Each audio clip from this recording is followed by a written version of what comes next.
tidak ada intervensi, hanya ruang yang yang diberikan itu dibatasi.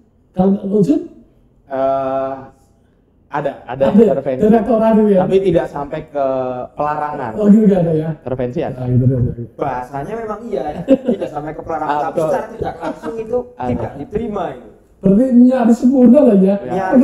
Intervensi, intimidasi, makanya kenapa kita sebut si ranking civic space tadi kan itu. Terus juga ya ketika di lapangan ya kalau kita ngomongin demokrasi, ruh dari demokrasi itu kebebasan sipil. Betul. Nah, pemilu itu hanya salah satu aspek aja gitu. Kebebasan sipil, ada kontrol sosial ini. Makanya saya suka bilang tuh Mas, demokrasi kita tuh bukan setiap 5 menit, 5 tahun sekali. Tapi demokrasi kita itu kebebasan sipil itu 24 jam.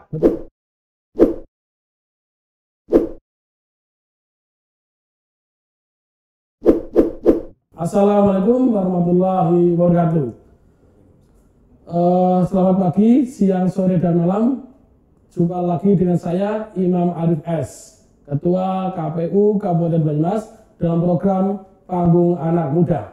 Sebuah program dari KPU Kabupaten Banyumas untuk menghadirkan para aktivis, para anak-anak muda yang inspiratif, yang penuh dedikasi. Kita akan memperbincangkan dengan beliau-beliau ini dari macam latar belakang tadi terkait berbagai macam tema, berbagai macam topik, dan tentunya aktivitas mereka sehari-hari. Pada kesempatan kali ini, pada program Panggung Anak Muda dalam rangka memperingati Hari Pahlawan 10 November 2021, kita menghadirkan 2 orang aktivis, 2 orang presiden. Yang pertama adalah Mas Sahal. Selamat datang Mas Sahal. Mas Sahal adalah Ketua DEMA UIN Saifuddin Zuhri 2021. Kalau dulu BEM ya, sekarang kalau UIN DEMA ya. DEMA. Yang satu lagi adalah beliau Presiden BEM Unsud, Mas Fahrur. Selamat datang Mas Fahrur. Ya. Alhamdulillah. Selamat datang Mas Sahal dan Mas Fahrur di program Ngodemas KPU Kabupaten Banyumas. Kita akan berbincang kawan muda Kabupaten Banyumas dengan 2 tokoh ini, presiden ataupun mahasiswa nomor 1 lah di kampus masing-masing. Karena ini satu-satunya, itu presidennya cuma 1 gitu ya, karena dia cuma 1 dan mereka dipilih melalui proses pemilu ya, pemilu kayak negara aja lah ini. Dan kita kan bicara dengan beliau-beliau, ternyata kabinetnya juga kayak kementerian di pemerintahan gitu ya. Jadi kita ulas dengan beliau. Yang pertama dengan Mas Sahal dulu ya. Ini Mas Sahal lahir 7 November 97. Ya. Nah ini baru ulang tahun kemarin. Dan kalau Mas Fahrur adalah 23 September 99. Kita mulai dari yang urut 2, Mas Sahal. Ini ya Sahal? Ya, yang urutnya hadiran, beliau hadir duluan. Oke Mas Sahal, mohon dijelaskan ke sedulur KPU Banyumas, khususnya kawan muda KPU, terkait dengan aktivitas DEMA Mas, DEMA UIN, karena ini kan DEMA atau BEM pada suatu masa yang unik, masa pandemi kan, yang apa-apa orang lih kan, prokes kemudian demo ya angel gitu kan. Itu nanti akan cerita. Moga Mas Sahal dulu terkait dengan aktivitas DEMA untuk gambaran ke kawan muda KPU Banyumas. Oke, terima kasih Pak. Langsung saja Pak, mencoba menceritakan terkait seluk-beluk hiruk-pikuk di DEMA UIN Saisu ini di 2021. Ini agak berbeda dari periode-periode yang sebelumnya karena dari dampak transisi IAIN ke UIN itu sangat kita rasakan, mulai dari perubahan beberapa sistem organisasi dan administrasi agak menyulitkan, sebenarnya tidak sulit cuma agak menyulitkan dan menghambat hampir di seluruh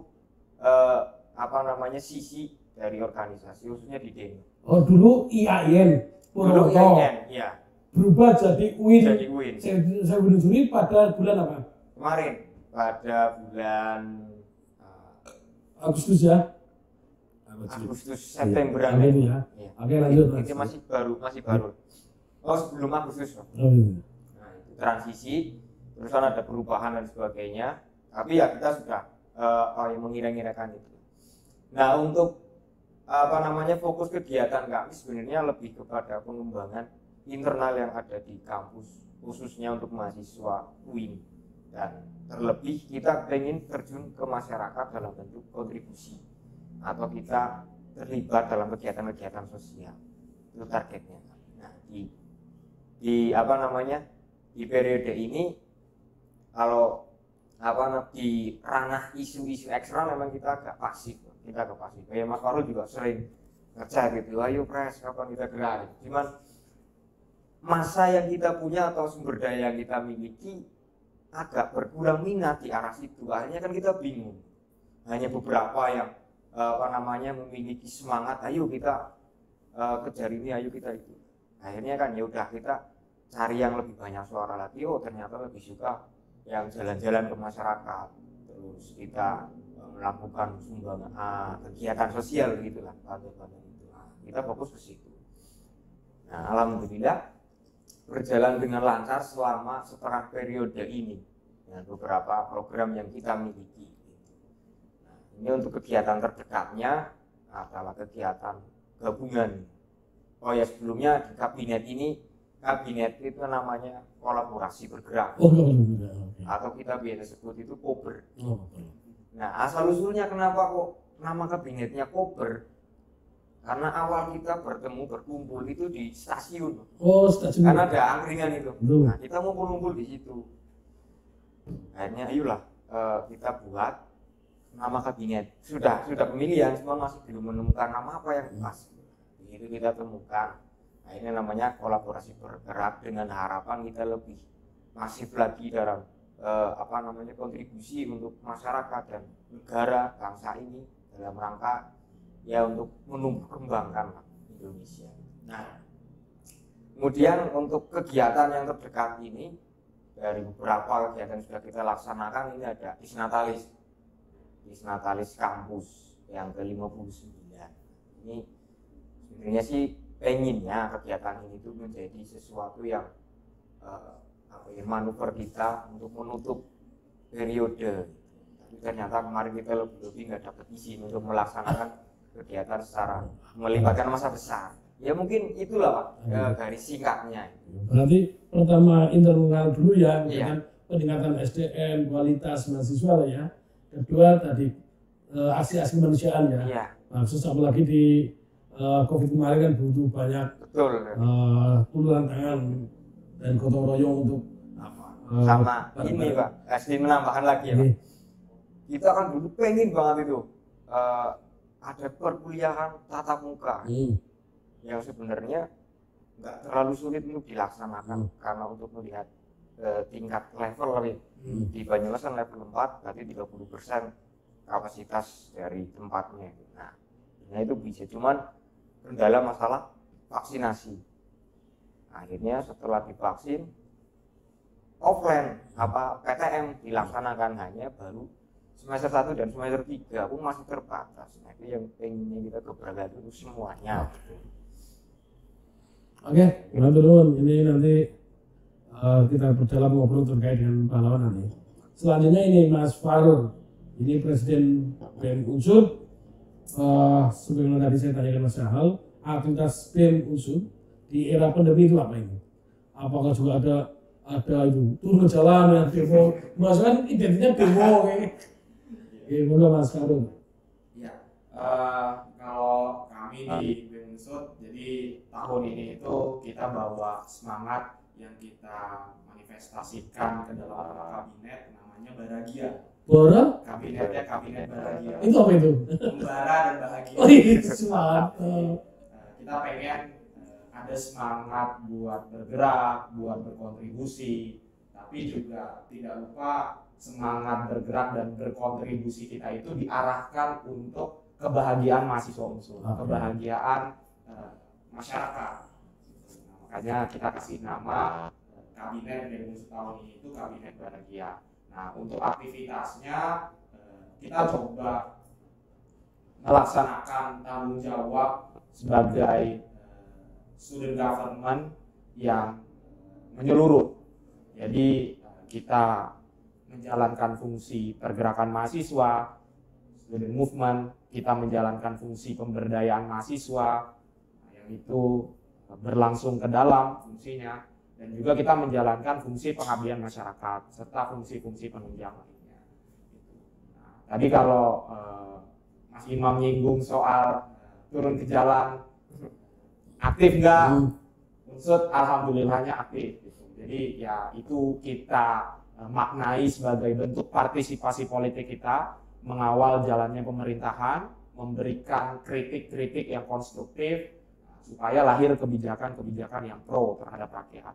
Nah, kalau pemberdayaan mahasiswa kita fokus ke persoalan minat mahasiswa, semangat mahasiswa berorganisasi, kewirausahaan, kemudian juga prestasi akademik dan lain sebagainya. Maupun di bidang seni dan olahraga juga. Nah, kalau di pengabdian masyarakat, desa binaan atau mitra desanya BEM Unsud itu ada di Kecamatan Kebasen, Mandi Rancan, desa Mandi Rancan. Nah, kita baru-baru ini mengadakan sekolah alam di sana. Jadi kita ajak adik-adik karena mungkin sudah jenuh dengan perkuliahan online, terus juga pengen cepat-cepat ketemu teman-temannya sekolah. Nah, kita bikin kegiatan sekolah alam, mengajar, belajar terbuka di lingkungan, ya, memanfaatkan apa yang ada di sekitar kita. Dan juga kemarin kita baru bekerja sama dengan pihak desa setempat, peresmian TPQ. Jadi ada sanggar mengaji. Ini selama ini tidak diperhatikan secara menyeluruh oleh masyarakat. Nah, akhirnya kita lakukan kegiatan-kegiatan di sana, mendapat perhatian. Alhamdulillahnya berhasil diresmikan sebagai TPQ. Berarti ada menteri agamanya gitu ya? Kalau menteri agamanya nggak ada, tapi yang menjalankan Kementerian Pengabdian Masyarakat.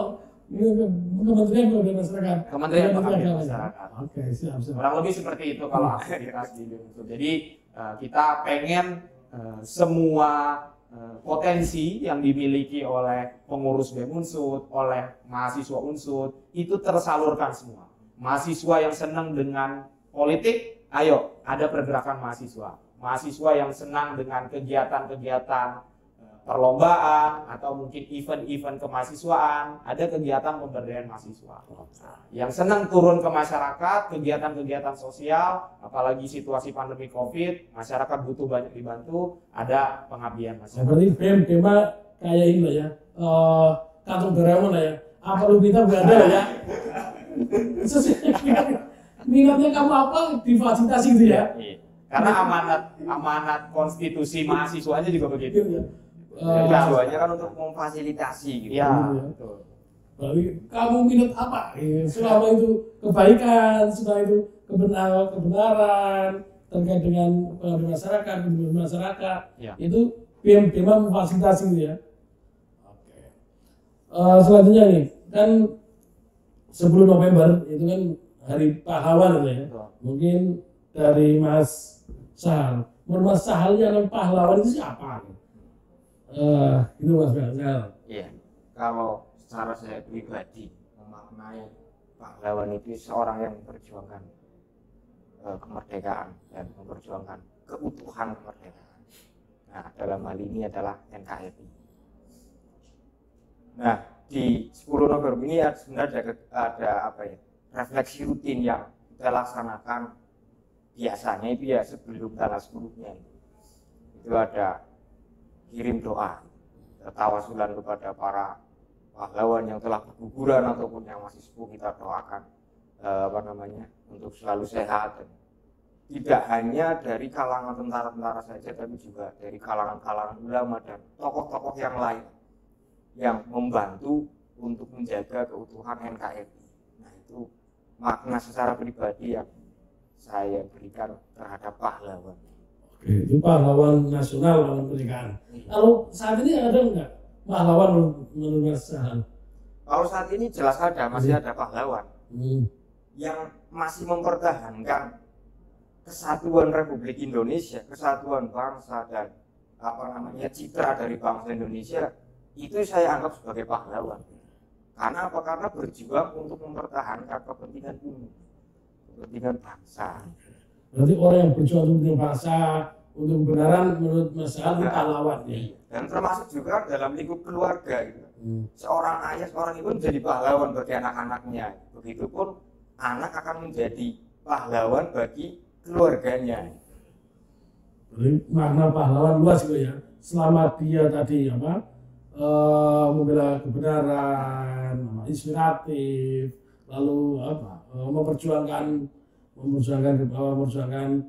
publik ya, kepentingan umum gitu kan. Menurut Mas Al adalah pahlawan. Menurut Mas Fahrur, pahlawan? Kalau menurut saya sederhana sih, pahlawan itu adalah orang yang mau mengorbankan rasa nyamannya untuk memberikan kenyamanan bagi orang lain. Orang yang mencari kenyamanannya, orang yang merelakan kenyamanannya berkurang gitu, untuk memberikan kenyamanan bagi orang lain. Ini konkret gimana? Jadi, ya sederhananya pahlawan itu bukan hanya orang yang berjuang mempertahankan atau memerdekakan bangsa Indonesia, kemudian dimakamkan di Taman Makam Pahlawan, ada dalam buku-buku sejarah. Tapi pahlawan itu ya bisa jadi ada di sekitar kita, atau bahkan kita yang melakukan kerja-kerja luar biasa, itu adalah pahlawan. Kenapa dikatakan pahlawan? Karena tadi dia mau mengorbankan rasa nyamannya, kenyamanannya gitu ya. Mungkin kalau kita mahasiswa nggak berorganisasi, kita bisa tidur-tiduran, santai, main sama teman-teman gitu. Tapi karena kita berorganisasi, kita bekerja untuk kepentingan orang banyak gitu. Akhirnya ya rasa nyaman kita kan berkurang gitu. Nah, dari rasa nyaman yang berkurang itu justru kita memberikan kenyamanan, kita memberikan sesuatu yang bermanfaat bagi orang lain gitu. Berarti pahlawan itu nilai lah ya. Nilai value. Value ya. Selama satu tadi kalau menurut Mas Fahrur adalah berani untuk mengurangi kenyamanan sendiri. Lalu kedua tadi kan memperjuangkan kepentingan umum gitu ya. Itu yang ada. Tiga karismatik.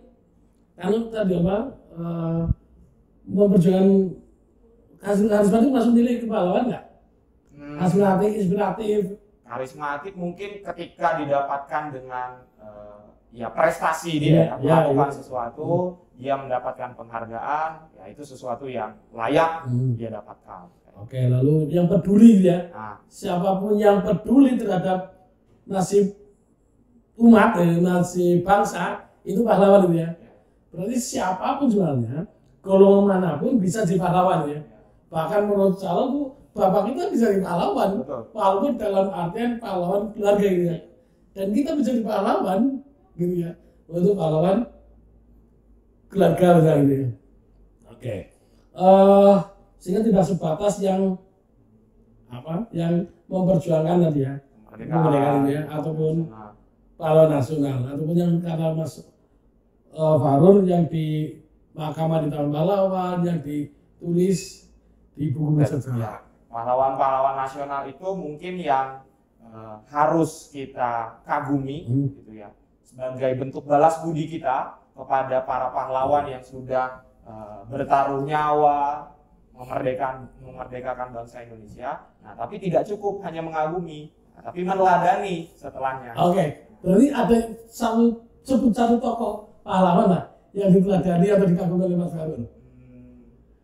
Satu tokoh kayaknya nggak bisa. Udah banyak. Oke, tiga. Sebut nama pahlawan yang kamu kagumi deh. Bung Karno, oke. Jenderal Sudirman. Mantap. Lalu Bung Hatta. Oke. Mas Al? Ada. Siapa? Tiga deh. Tiga ya. Ada Ki Gedes Bayu. Ki Gedes Bayu itu siapa sih itu? Ki Gedes Bayu itu pendiri Kabupaten Tegal. Oh, ini pahlawan Tegal banget itu ya. Oke, Ki Gedes Bayu. Terus ada Mbah Hasim. Sama Bung Karno. Oke. Karena dari kecil saya diceritakan itu ya awal Bung Karno sama kakek saya. Gitu. Dia kedengarannya Bung Karno. Yang diceritain juga apa bukan gitu? Yang diceritain oleh kakek Mengapa saya. milih 3 Ridek? Nah, Iya. kenapa milih 3 tokoh itu? Yang pertama, kenapa saya pilih Ki Gede Sipahi? Karena menurut saya beliau itu salah satu tokoh yang tidak melihat dirinya, tapi dia melihat orang lain. Ada beberapa pembangunan yang dilakukan yang bisa dijadikan itu suatu cerita, khususnya di Kabupaten Tegal ini sangat luar biasa adalah bendungan, membangun satu bendungan, terus dia membuat Kabupaten Tegal itu kan kenapa dinamakan Tegal, karena awalnya Tegalan dari padi-padian, terus perang melawan penjajah dengan senjata apa adanya, tapi tetap dilakukan dengan beberapa bantuan dari murid-muridnya itu yang tanpa ada alat yang luar biasa lah. Terus yang selanjutnya adalah Mbah Hasyim. Jelas karena saya basicnya pesantren ini, sehingga doktrin masuk dari pas saya masuk pesantren ya Mbah Hasyim sebagai teladan kita seorang santri. Kan kata Mbah Hasyim, barang siapa yang memperjuangkan bangsa berarti saya akan anggap sebagai santrinya, dan yang saya anggap sebagai santrinya kita doakan masuk surga. Akhirnya kita terus berjuang. Nah, di situ. Dan dalam beberapa peristiwa pun termasuk di Surabaya itu kan ada keterlibatan daripada santri yang di situ kita terbakar emosinya itu. Nah, oh iya berarti santri juga berperan penuh dalam kemerdekaan, tidak hanya dalam kemerdekaan ya, gitu, perjuangan bangsa dan menjaga bangsa. Kemudian yang selanjutnya adalah Bung Karno, jelas orang promotor besar yang harus kita tahu sebagai warga negara Indonesia gitu.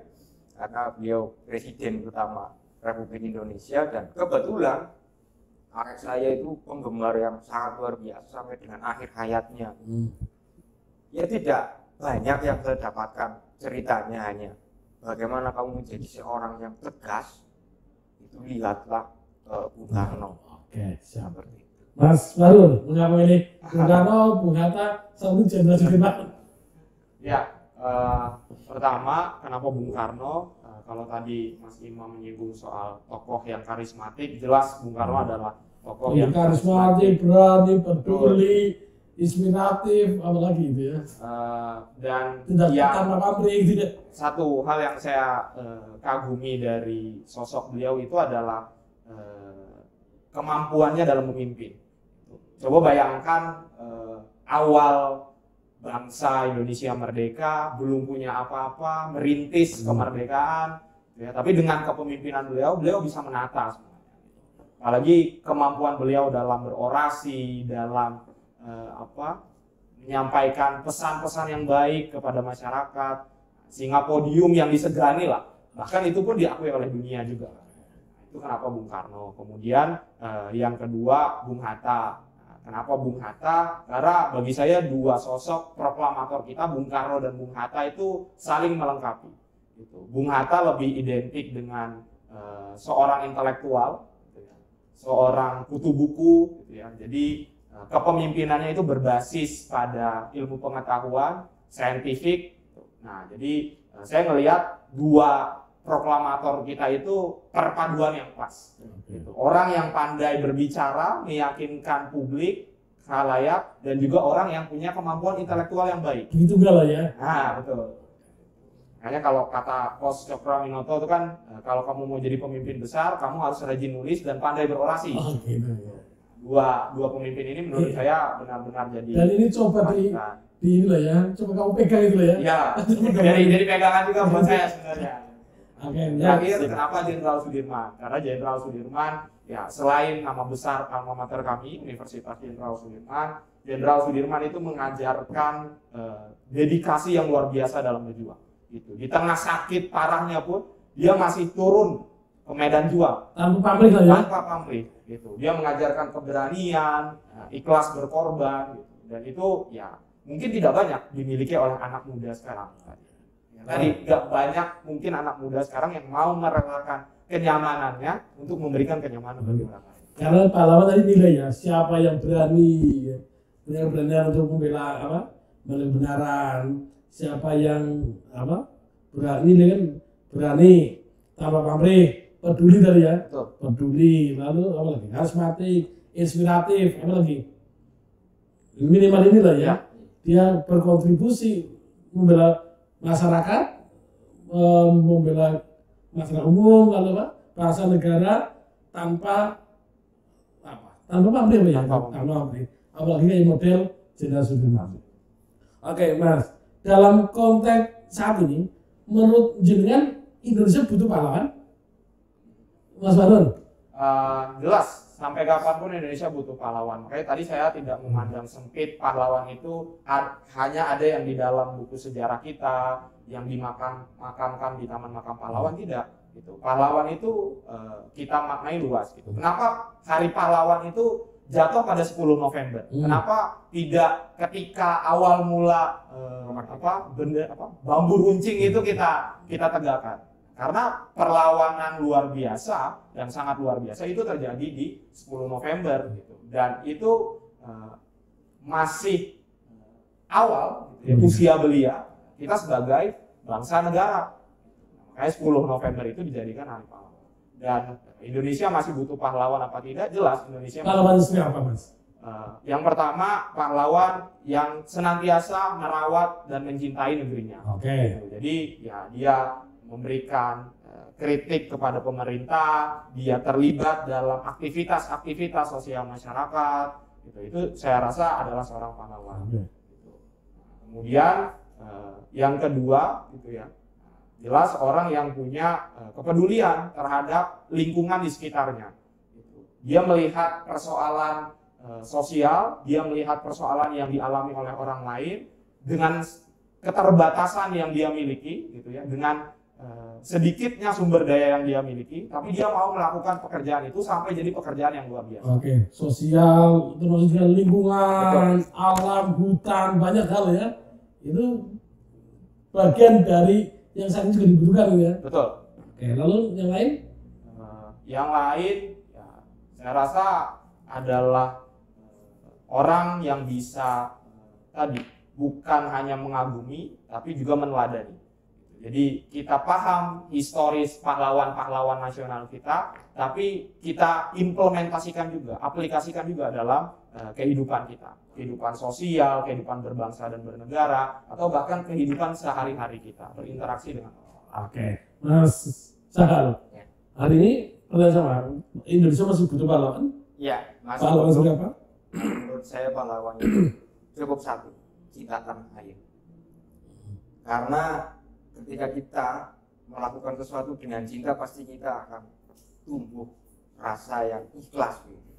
Nah, artinya setiap orang berhak atau boleh menjadi pahlawan yang cinta dengan tanah air. Kalau kita sudah cinta dengan tanah air, tidak hanya dengan negara, dengan diri kita sendiri, agama, terus dengan suku dan yang lain sebagainya. Pada intinya itu cinta. Karena cinta maka dia peduli lingkungan, dengan cinta maka dia peduli alam, dengan cinta dia kemanusiaan ya, dengan cinta dia pada peduli terhadap pemerintahan itu ya. Pemerintahan yang ujungnya adalah kemakmuran dan sebagainya. Dalam konteks itu bacaan Mas Masih dengan presiden itu, pemerintah saat ini itu memunculkan, menampilkan jiwa pahlawan buatan itu. Pertanyaannya berat.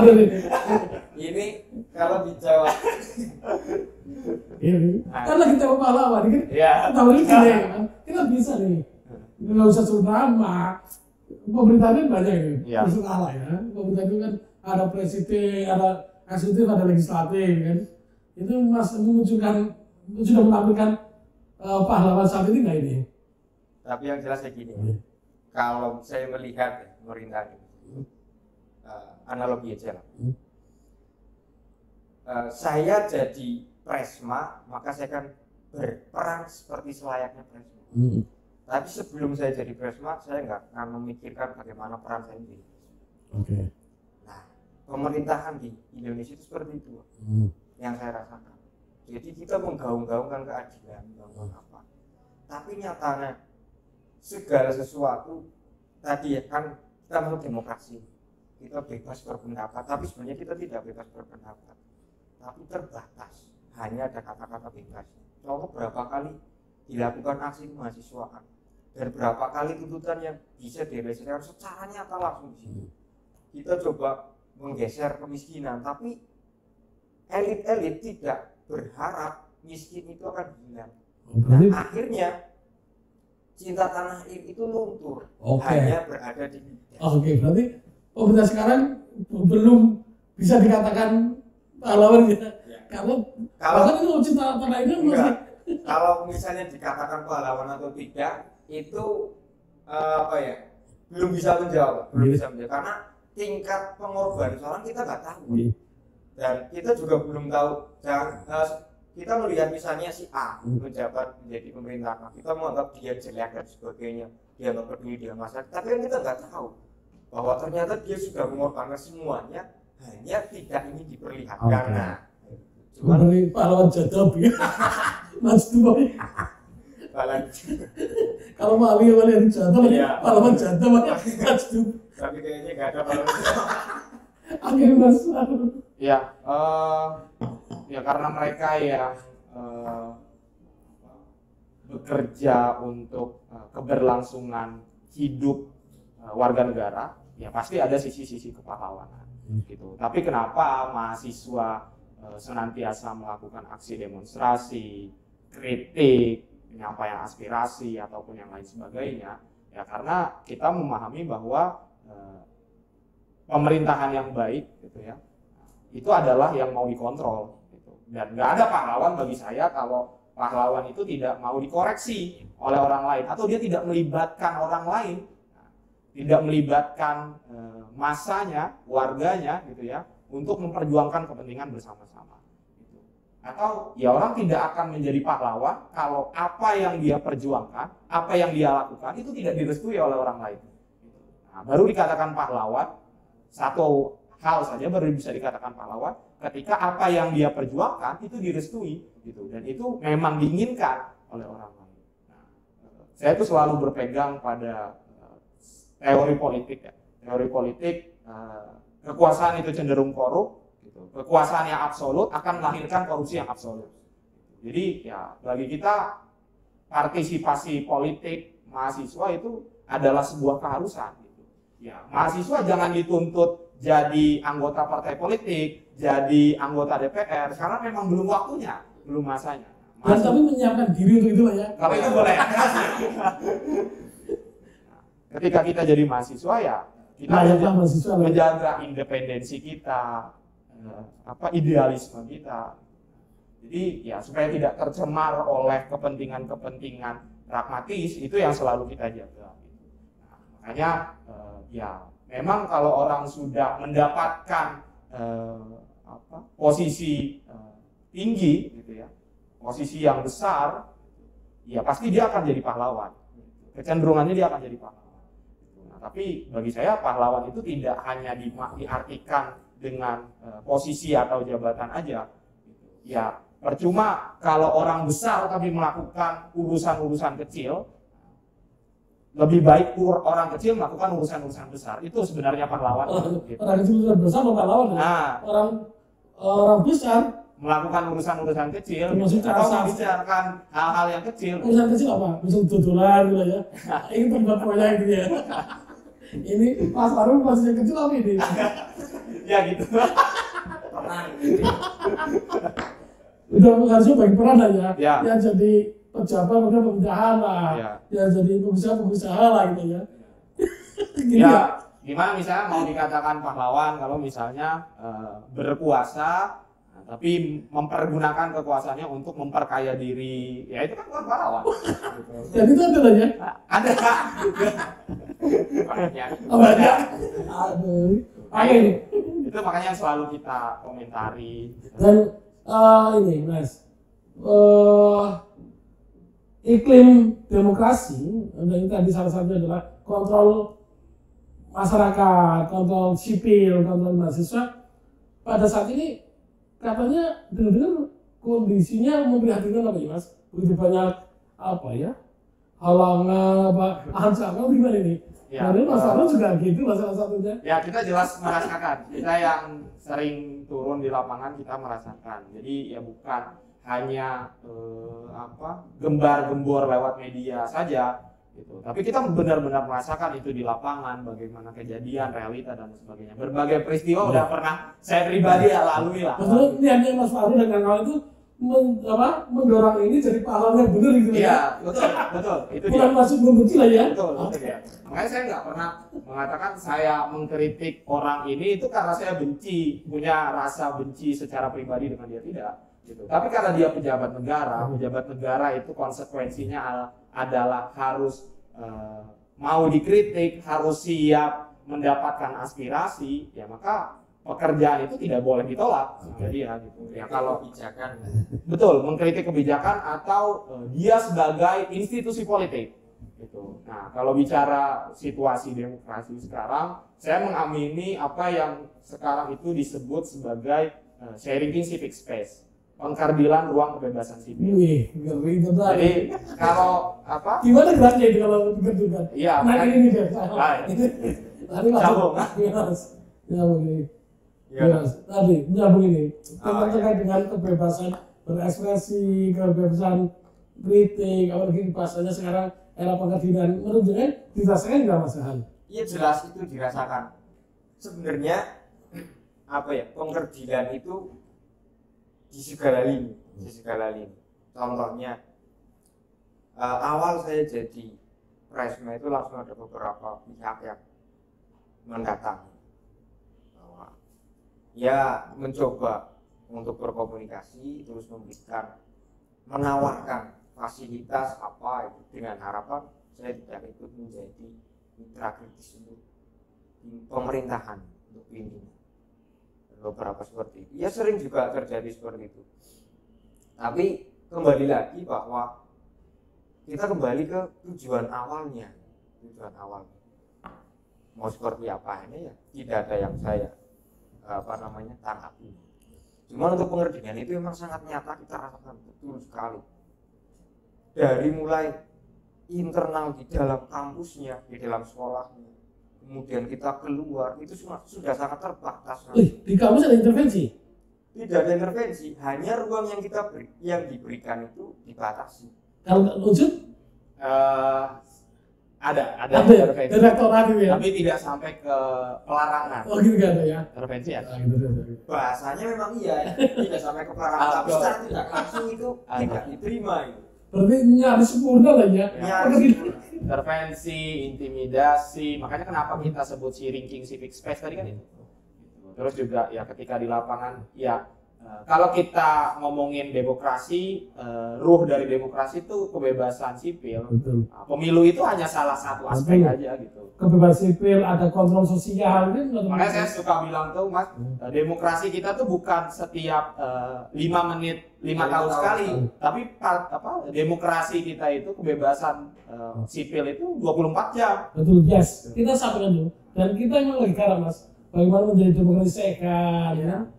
Hari ini kita juga merasakan ada ancaman itu. Ketika adik-adik, ketika demo sudah belum demo sudah dihubungkan itu ngeri itu. Tapi itu nyatanya seperti itu ya. Itu yang kita alami. Itu kita coba kemarin lah. Memang kondisi sulit lah untuk ini, apalagi untuk mahasiswa kita membaca itu. Oke, ini udah di ujung waktu, ini berjalan lagi seru-serunya. Tapi ngapunten ya. Mungkin ada statement costly statement dari Mas Farur, Mas Hal terkait dengan tema kita tentang pahlawan atau tadi nilainya pahlawan ataupun harapan terhadap pemerintah pun realita kondisi saat ini dari Mas Hal Mas Farur dulu menjadi itu Mas Farur. Ya kalau closing statement dari saya ya di Hari Pahlawan ini mari kita refleksikan keteladanan gitu ya, contoh-contoh baik dari para pahlawan nasional yang sudah bertumpah darah memperjuangkan kemerdekaan Indonesia, tapi tidak lupa bahwa apa yang dikatakan oleh para founding father kita, ya kemerdekaan sesungguhnya itu adalah kebahagiaan rakyat. Kemerdekaan sesungguhnya itu perjuangan kita itu lebih berat dibandingkan mengusir penjajah. Gitu. Nah, makanya kemerdekaan itu, kepahlawanan itu adalah bukan yang memperjuangkan kemerdekaan saja, tapi dia yang juga mengisi kemerdekaan itu. Di momentum Hari Pahlawan ini, kita sebagai pemuda bangsa, generasi penerus bangsa, kita merefleksikan terkait semangat perjuangan, semangat pengorbanan dari para pahlawan yang baik itu yang tercatat dalam buku sejarah maupun yang pahlawan-pahlawan yang tidak masuk dalam catatan buku sejarah.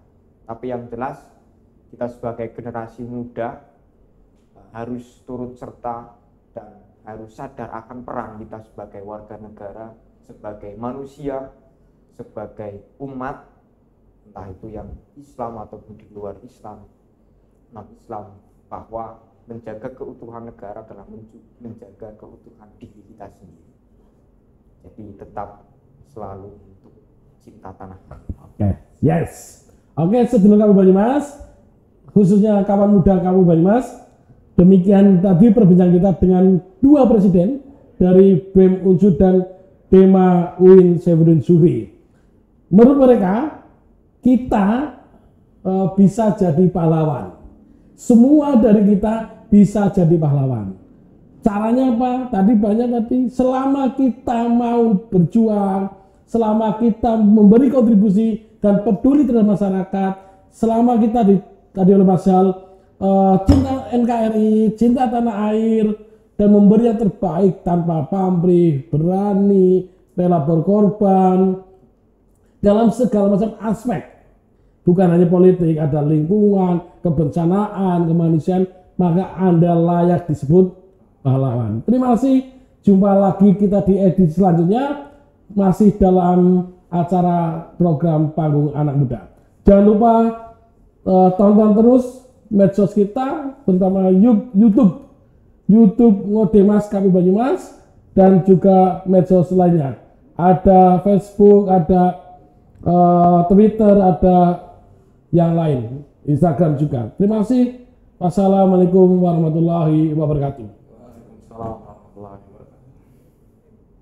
Ya, kepada seluruh sedulur KPU Banyumas dimanapun berada, semoga sehat selalu. Jangan lupa saksikan Ngodemas, Ngobrol Demokrasi KPU Banyumas, bersama saya Fahrul Firdausi, Presiden BEM Universitas Jenderal Sudirman, dan saya Sahal dari Presiden Mahasiswa Dema UIN Saizu Purwokerto di channel YouTube KPU Banyumas.